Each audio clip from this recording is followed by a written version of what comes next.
Today we're going to take a minute to discuss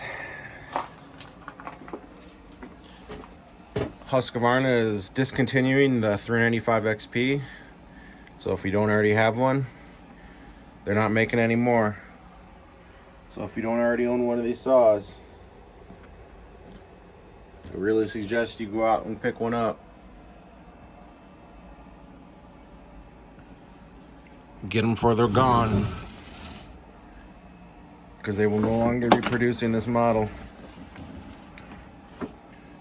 So it means if you don't have one, you're not going to get one.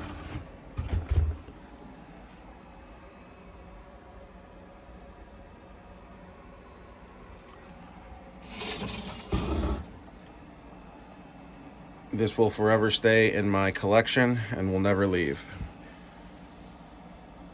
When I'm gone, it'll be passed down to my kids, and they can do with it what they want.